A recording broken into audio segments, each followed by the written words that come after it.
Got all that, right? Ready? Sounding good, yeah. Floor is ready. Check us on the monitor, see how we look on the monitor. Just go through the shots. Yeah, put me, you're going to just get the upper part then, right? Yes, sir. Huh?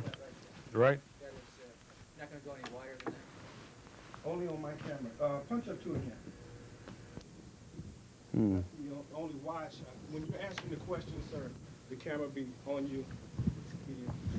That's a better shot, I think, isn't it? Yeah, that's Yes, why sir. you're asking the question. That's what they'll see. Okay, We'll use so, that the majority of the time. so when they're on me, that'll be the shot of me. Are you going to get a shot of both of us at all? Yes, this will be a camera. Mhm. Gotcha. Punch up to it. There you go. That's the only two shot you're That's going to the only two shot right now. You don't like it, sir, we'll pull it out. Pull what? It doesn't bother me. I don't care. Whatever you guys think. Okay, also he said on camera one, he will get an over-the-shoulder shot of Mark, which is... Okay. You see the camera one shot? Where's the camera one shot? That'd be right there, sir. The over the shoulder. Punch jump one, fellers. There we go. Yeah. Okay. I'll take a look at this. Yeah, you look at it. And then depend which, you guys decide. Okay, whenever you're ready. All right, sir. You guys want to go back to black and fade it up? We rolling? 4, 3, 2. Sir, we'll get right into the questions. We know you're a busy man and you have a flight to catch. First question, sir. 1989, this year, we all know, of course, is the Army year of the NCO. How has that theme been received by members of the Army? Well, I'll tell you, we've had themes for the last several years, and all of them, I think, have been received very well by the Army. But I don't know of one theme that's had more enthusiastic support than the year of the NCO, by all ranks, by soldiers, by the NCO Corps themselves, and by the officer corps. So I'm absolutely delighted with the reception that theme has gotten. And I think that's a reflection on the importance of the non-commissioned officer corps and how everybody realizes that they truly are the backbone of our Army. Sir, on the topic of the NCOs, what qualities would you say rate highest as far as NCO traits? Obviously, NCOs, they play a vital part in helping the Army carry out its mission, but what traits, well, let me tell you, Mark, what I tell the NCOs when I talk to them, because I think that really would lay out for you the traits that I expect of the NCOs. And I'm very, very direct, that as you very well know, being a non-commissioned officer, and you want us to be direct with you. First of all, I say a non-commissioned officer must be competent in his profession. He must be tactically and technically competent, because he is the individual that the soldier looks to for competence and confidence. And if the NCO is competent in his business, the soldier is going to be confident in his leader. Secondly, I expect the non-commissioned officer to be a good listener. I want him to listen to his soldiers, because he then can determine what needs to be corrected to improve some facet of their living or their training. Next, I expect the non-commissioned officer to stress fundamentals. I want him to teach his soldiers to fire their weapon and hit the target. I want him to be able to ensure the soldiers care for their equipment and account for their equipment. I want him to make sure that he teaches his soldiers how to move from point A to point B. Stress fundamentals, because that's what is successful in combat readiness. Next, I expect our non-commissioned officer corps, and I feel very strongly about this, to set the example in everything they do. Set the example personally and professionally. To truly be a role model for that young soldier who looks to his non-commissioned officer as a role model. I expect him to take care of his soldiers and their families, to look out for them, to truly give a damn for the soldiers and family. And I expect him to treat every soldier with dignity and respect. And then finally, I expect him to know standards and enforce standards, because the Army has a standard for everything. And as a leader, a non-commissioned officer must know the standard and enforce it, because soldiers want to know what the standard is and want to meet the standard, and they look to their sergeant to tell them what that standard is. So, in a nutshell, that's the qualities I expect for non-commissioned officers. Okay, sir. What impact, sir, will tighter budgets have on training, force structure, and modernization, you think? Well, let me answer that in a broader term, and I'll get back to the impact, I think, by the answer.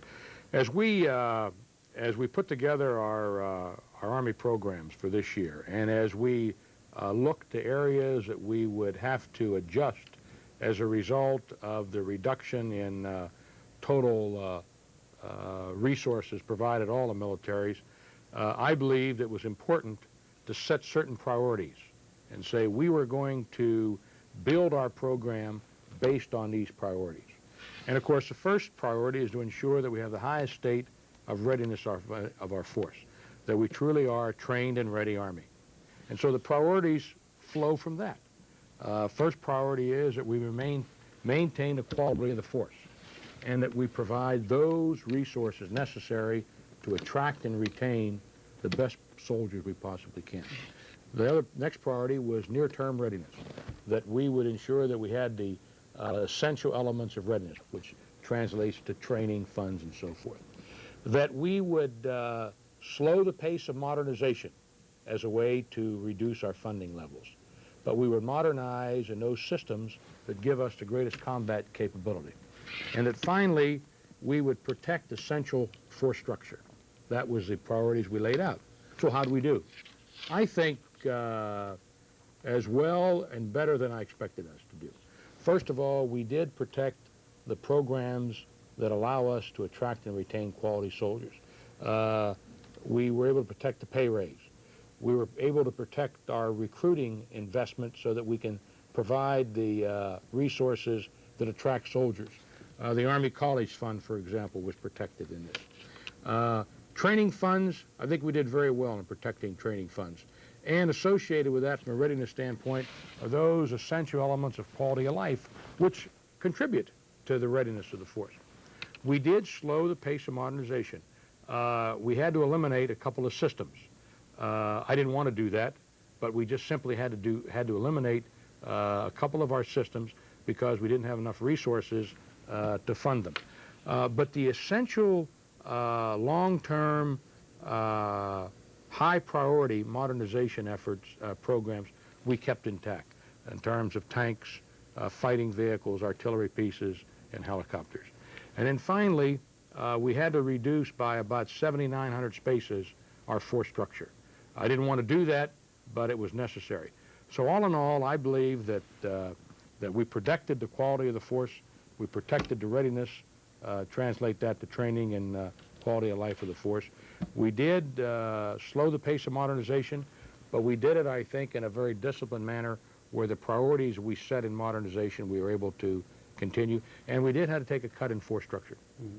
Sir, you touched on the college fund. Are there any changes coming up in attracting new soldiers to carry the Army into the 1990s?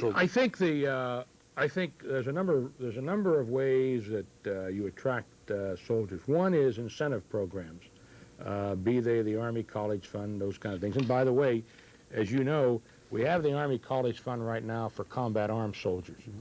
We do not have it for the combat service support soldier. That's the 2-year option. I'm very optimistic that we're going to get approval from a Congress for the Army College Fund for the non-combat arms, the combat support and combat service support, which I'm a very strong advocate of, and I think it's really going to help attracting the kind of soldiers we want in our Army. And then I think you attract soldiers and retain soldiers by creating an environment that a soldier wants to be a part of. He wants to have tough, disciplined, meaningful training. He wants to ensure that he has a chance to grow and improve in whatever he's doing in the Army. And finally, he wants to have leaders he looks up to. And I think those are the kind of things that contribute greatly to not only attracting the kind of youngsters that you and I want in the Army, but retaining them after they finish their first term and they re-enlist. And I must say that we've been doing very well in the retention of our very best first-term soldiers. Mm-hmm.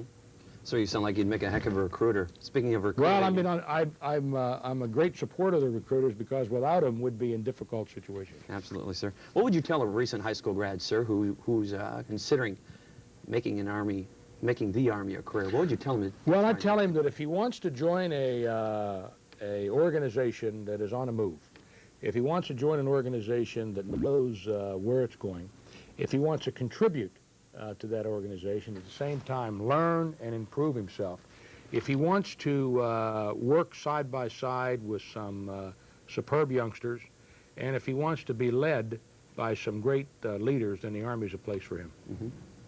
Sir, we've seen recent reports that tight budgets may suggest the need to reduce the number of military dependents we have overseas. Do you foresee this happening? No, and I'm a very strong supporter of family members overseas with our forward deployed forces. We've done any number of studies on that, Mark, and it always comes out the same way. Family members contribute to improve readiness of the force. It adds a stability to our soldiers overseas, and I'm a strong supporter of that. So I see no degradation in that.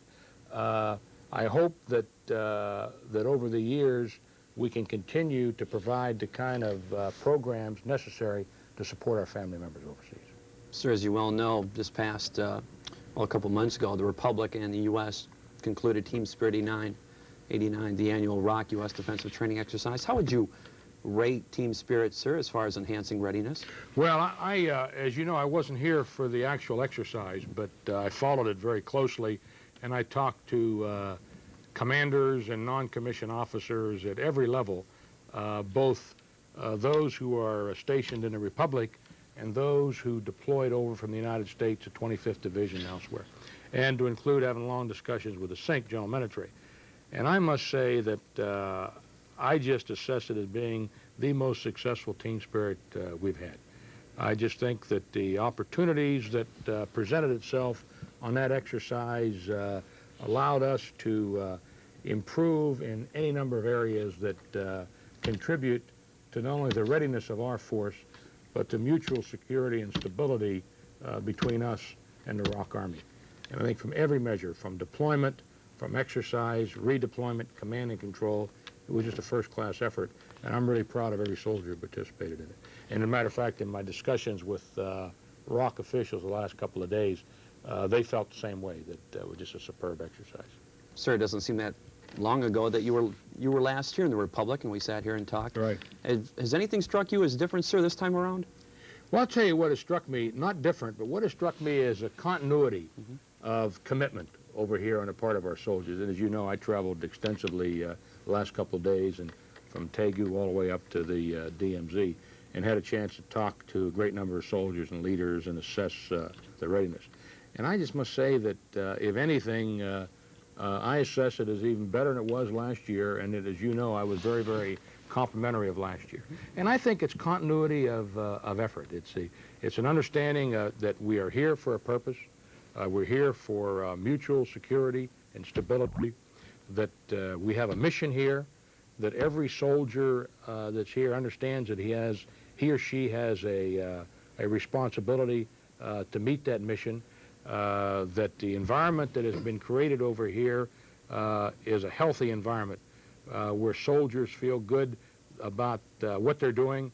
They know that if they meet the standards, that their leaders are going to recognize that. And I just think the whole effort here by our forces is just absolutely superb, and I just couldn't be prouder of them. Sir, final question. We know you have that plane to catch. Do you have a message that you'd like to put out to the soldiers of 8th? Well, as I've said to a number of them as I talked to them yesterday, that they have a mission here. It's security and stability. It is a very, very important and key mission, not only to the Republic of Korea, but to the United States. And the role that they play on a day-to-day basis is absolutely critical to the United States' national security objectives. And I want them to know two things. One, that everybody in the United States is proud of them. And they're not over here alone. They get great support from the folks back in the United States. And for me personally, as the Chief of Staff of the Army, I couldn't be prouder of the trained and ready Army that we have in the Republic. And I'm proud of every leader and every soldier, civilian, and family member who's here on Freedom's frontiers contributing to security and stability. Sir, it was a pleasure talking to you. Thanks for taking time out to Great to see speak you, with us. Mark. Yeah, good luck to you. Thanks, sir.